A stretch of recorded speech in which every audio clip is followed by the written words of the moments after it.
Hello everyone, I'm Shmriti. Welcome to Property Portfolio.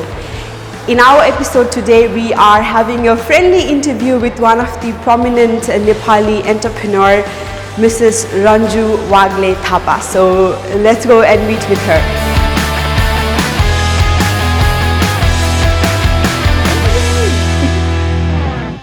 Ranju, thank you so much for your valued time today. I know you're really busy and we really appreciate taking this time out for this interview. So we are simply having a friendly conversation, let's say, rather than an interview.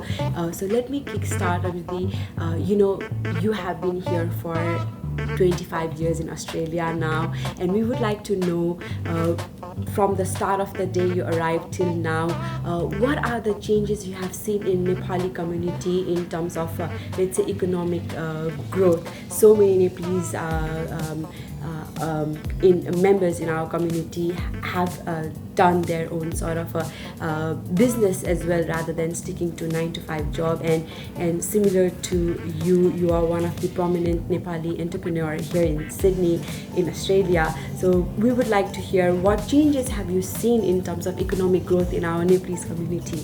Right, okay, it's a big vague question, Smriti, and thank you very much that you're here today. We arrived here in 1995. You can imagine that time the Australia is also not that much developed what is now. You're looking like, there was no Olympic Park. There was we were in city, and these Parramatta and Auburn's are too far. You need to have you need to have a day to go to Parramatta from city. That how it was when we came.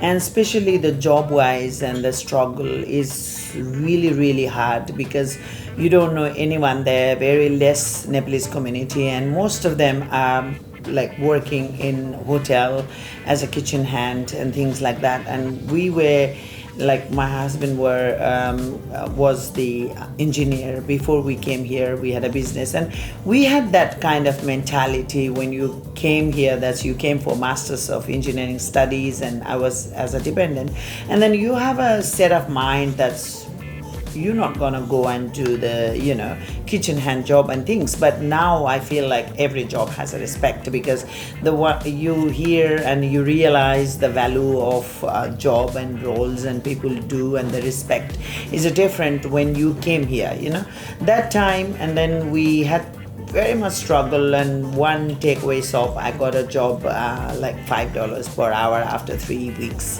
volunteer training and things like that.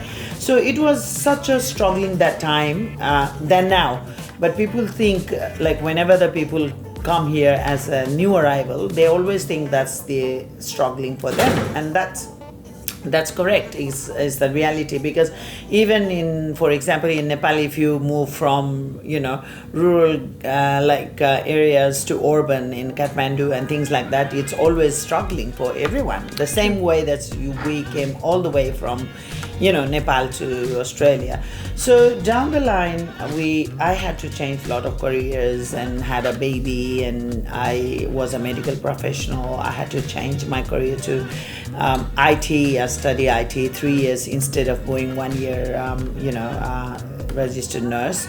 It's not because, registered nurse was not good or something, but the profession I did not choose to be a registered nurse. I wanted to be doctor and I could not. So I thought I changed my career fully to study 3 years rather than study 1 year, because of all the passion. What you do is because of your passion, right? So that time I had just third baby, and after 6 months of that third baby, I leaving and I went to the university to study IT, Bachelor of IT.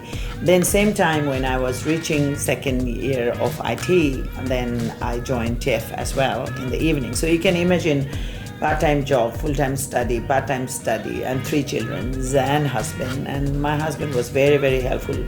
That's where you need gender balance. Is not that gender balance in our community is very rare, but still is learning.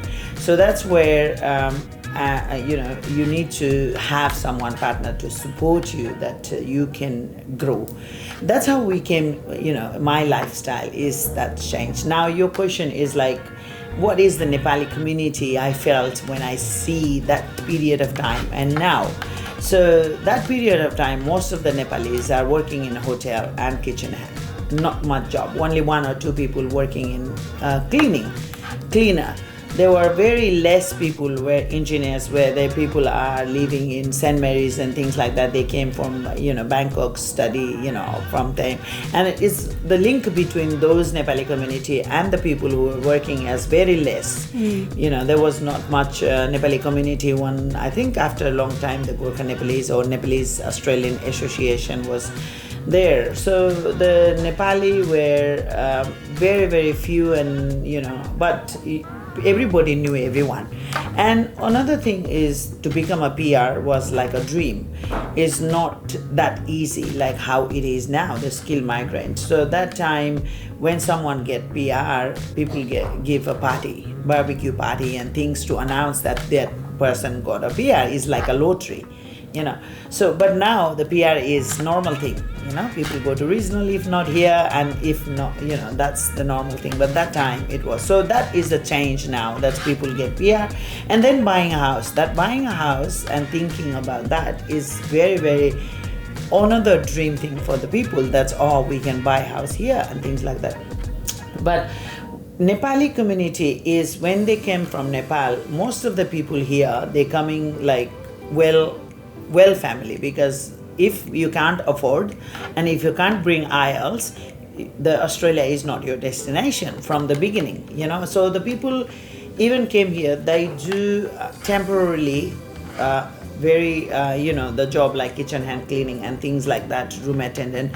All these jobs are temporary jobs for the people, but because they are well educated, and they are they have all the financial good background back home, they have confidence as well, so they easily promote themselves to towards good position in the jobs. And then after the people started to working in a council as engineers, and people started working in a big government in higher positions, in private company. Like I had opportunity to work in Nestle in 2002, after my Bachelor of IT and Diploma IT.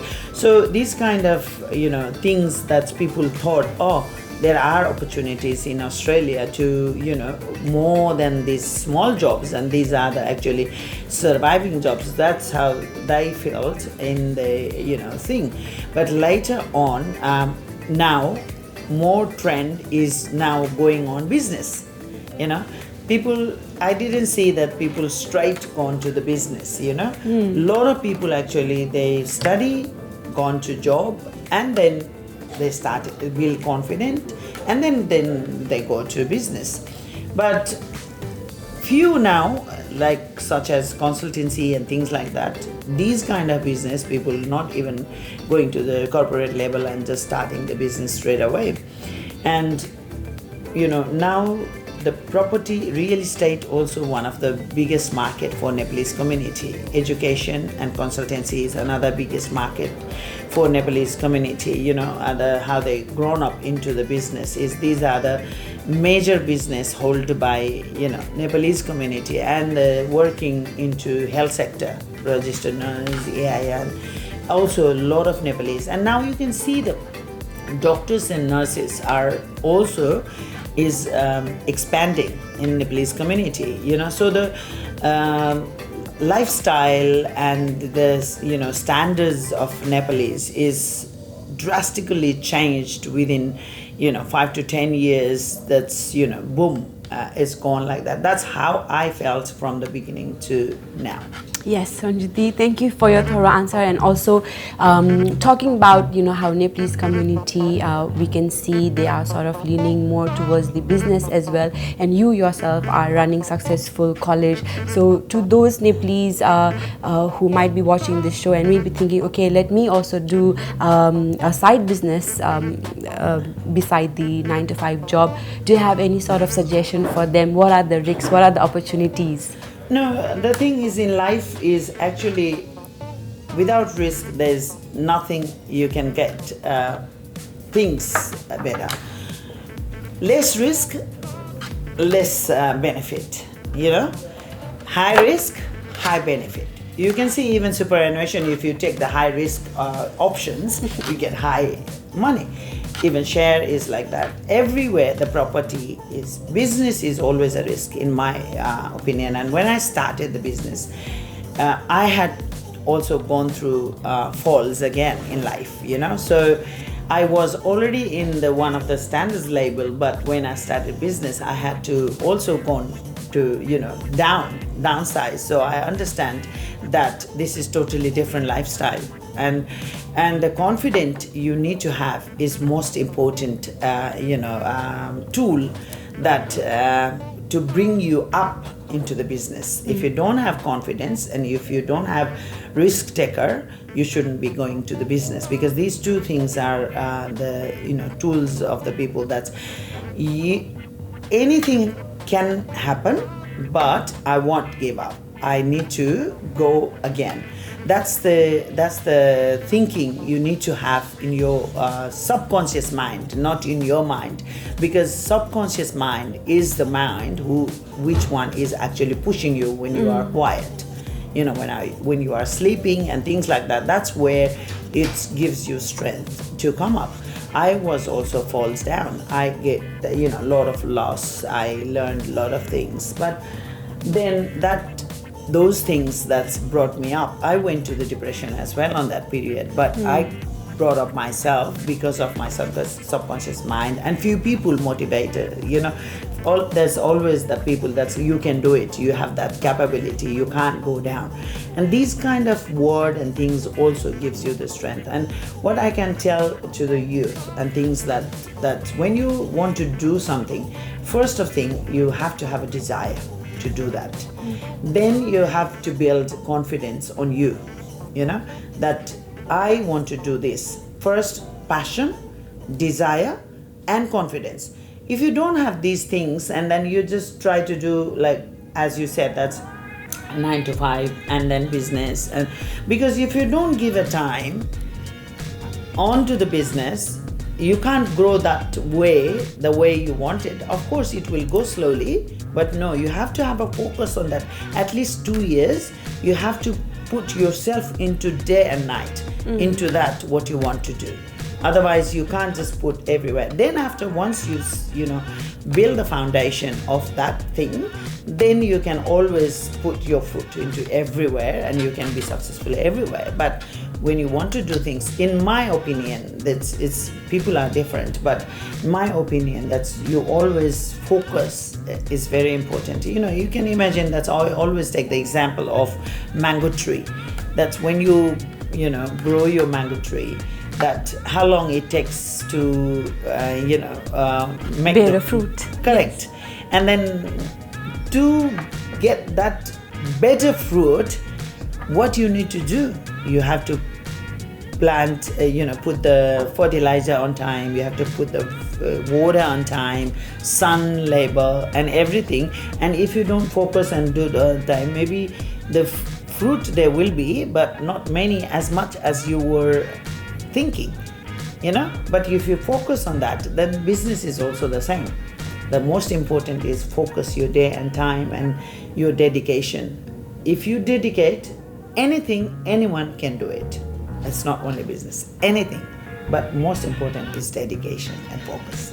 Yes, Ranju, I believe I am learning so much from your answers, and it's like the gem of the answers are flowing from you. So thank you so much for that. And moving ahead, you had mentioned when you came here in Australia like 25 years ago, the situation was definitely different, but still you managed to sort of balance your work life, your family life, and top of that, I believe you also bought your first home. So would you mind sharing your experience and how was it balancing your life and work, and top of that also saving money to buy your first home here? Right, okay. Buying first home, I didn't save money because we had 3 children and we just got a job, as engineers, both of us, and I just wanted to buy a house. I mean, small unit where the government has the under 200,000 property, has the stamp duty free, 7,000 first grant, these things. And it motivates me I want to buy something under 200. So even though I don't have money, $500 in my account, I can start off something. And then after that, after 6 months, probably I can put this house into the bank again as a, asset. And I can buy another one where I can put that 20% or 15%. I never go for 20% and then I save the mortgage insurance or something. My thinking is that property always grows with the capital gain, and rather than you saving now $5,000, $10,000 as a insurance, you are losing $100,000. That's capital growth, and it's always timing. That's property is always, I felt, is about 10 years, and then that is the business is actually people are becoming rich, what I see here.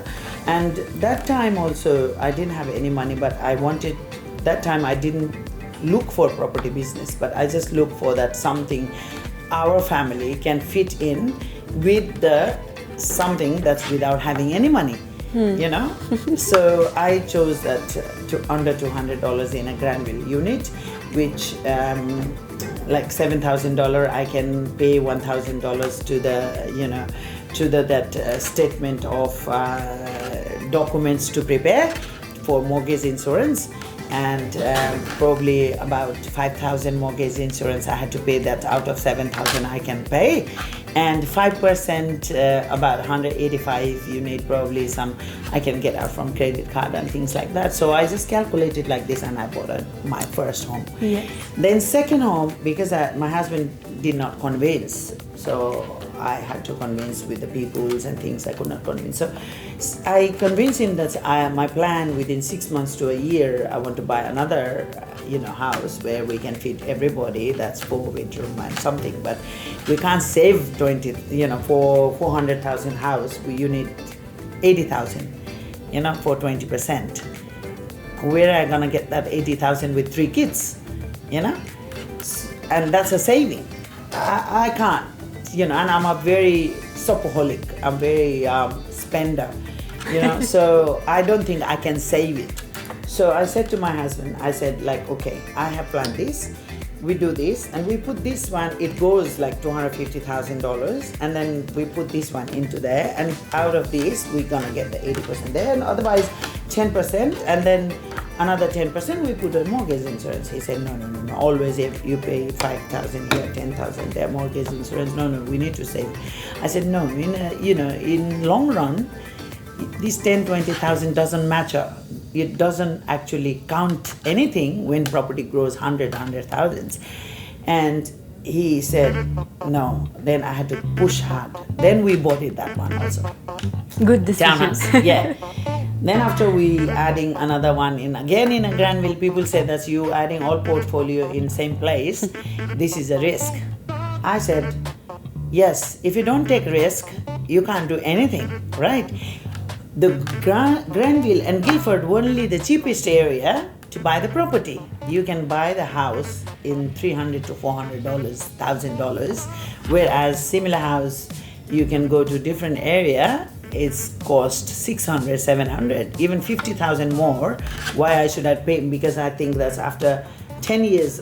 I always keep for property 5 to 10 years. If you want to make it, earlier, then property is not your business. But nowadays, because the population growing and property is dropped to 5 years ratio, that you can make money within a 5 years. People sometimes lucky make money in 1 year as well. But property is always is like 10 years, grow like this and steady for 1-2 years, and maybe a little bit drop, and then again come back. Because you can see I bought 185, that's now 430, because it's about 20 years, of course. But had it gone down? No. So it never goes down, even people say, it will recession comes. That time maybe it goes sad. But if you don't have capacity to maintain the, your loan, then that will be risk. If you lose job and things like that. But imagine, even you in a rent, still the same thing. You still have to pay the rent, maybe a little bit less. but still have to pay the rent.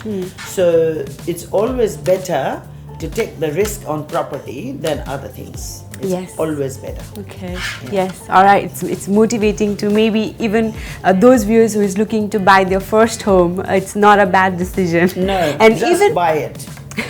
and even during the COVID time, like in our show Property Portfolio, in our previous episodes, we had mentioned, despite of the COVID bringing this massive changes in our lifestyle and thought process and businesses, the property market didn't see as much loss, to be honest, and rather we saw more like sort of a serious buyer, like who was really wanting to buy their maybe first home or investment property, And Ranju, so moving ahead, long time ago, buying a house was, I guess, such a big deal, and only maybe handful of talking about Nepalese community, handful of Nepalese community members could purchase. But now it is still a big deal. However, if you go certain suburb, we could see like houses after houses from most of the houses are owned by the Nepalese community, and it's wonderful to see that change and progress. And Metro Homes and Partners, I hope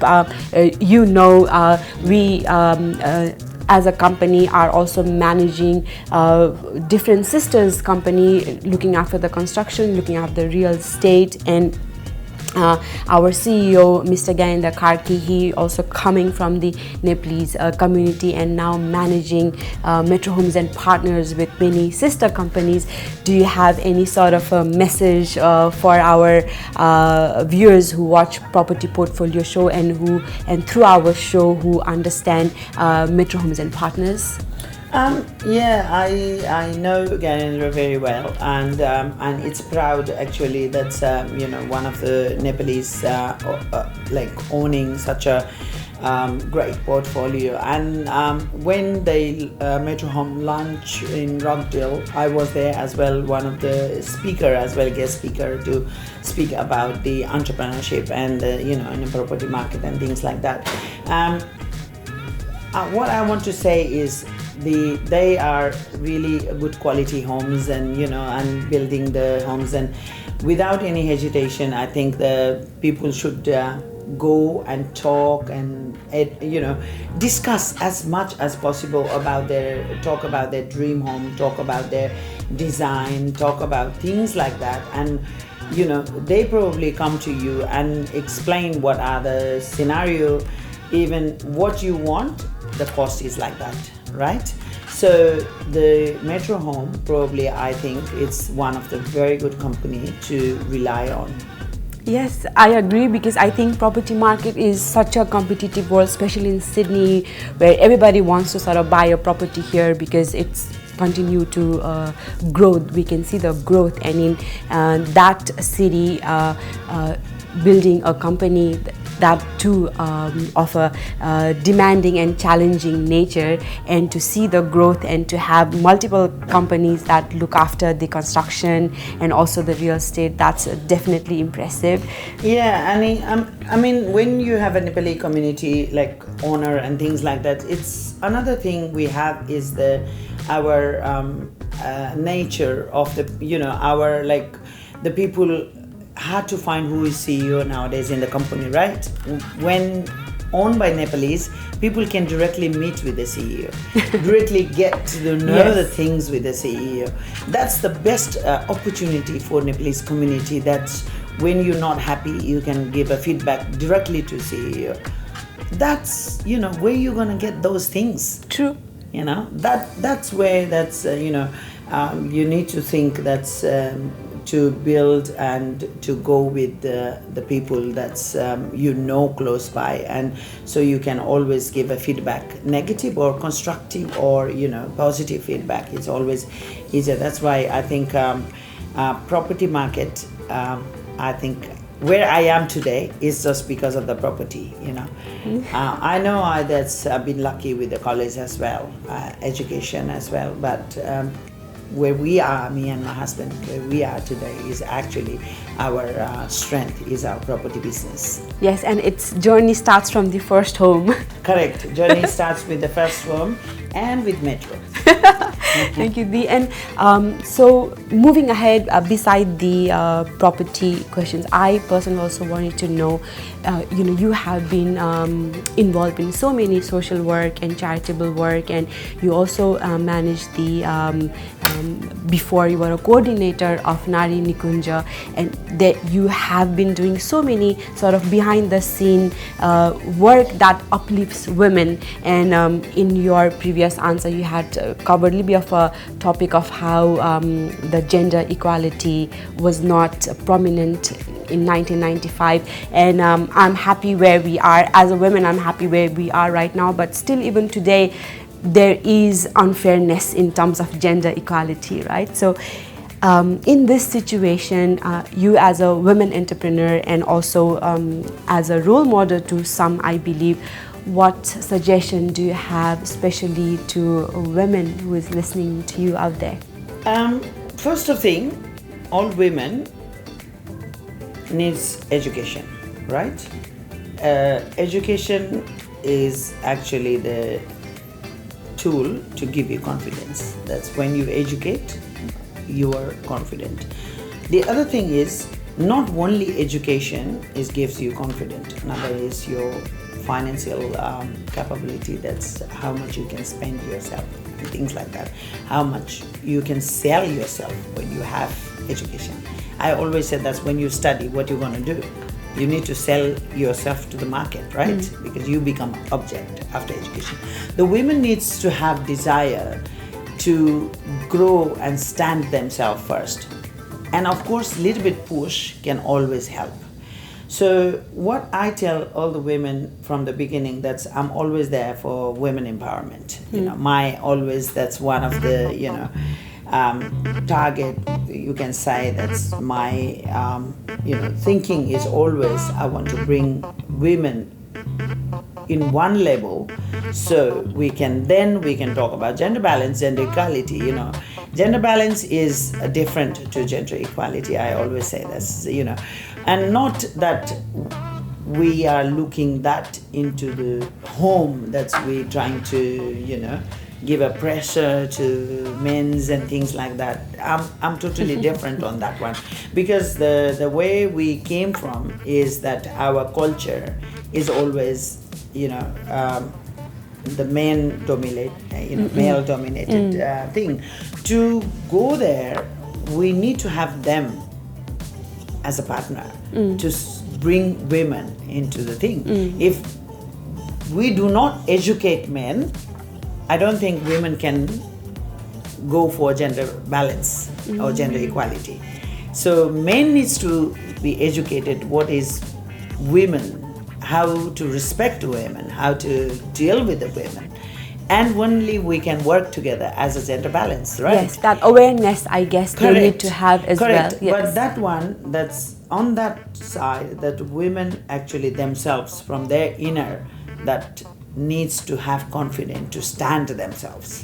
Yes, You know? agree. Yeah, because how much you can push otherwise if you don't have, like for example, even in a community, when there is a program, I always say that's why your wife is not there. Oh, they don't want to come, they don't, all the children who look after at home and things, because one mother, one woman has so much responsibility, they have so much multi-talented, they are, and they have so much in their bags, but they don't realize that is their strength.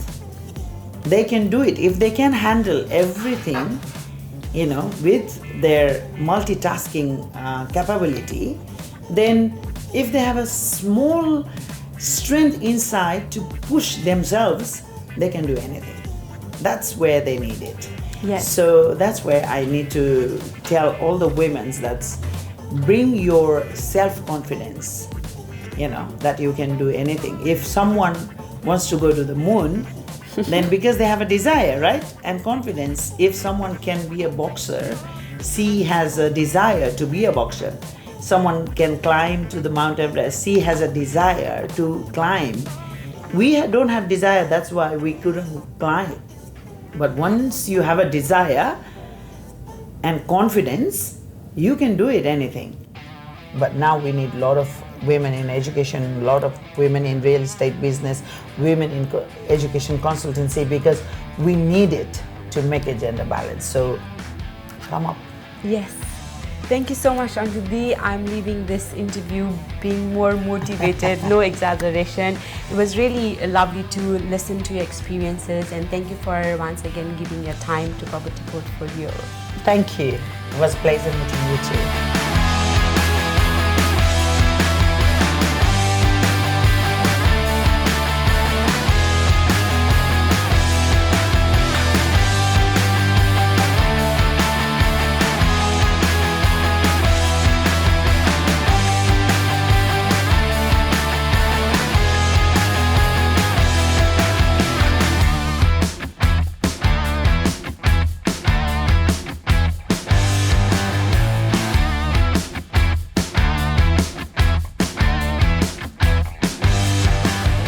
Thank you to all for being with us today and watching our show.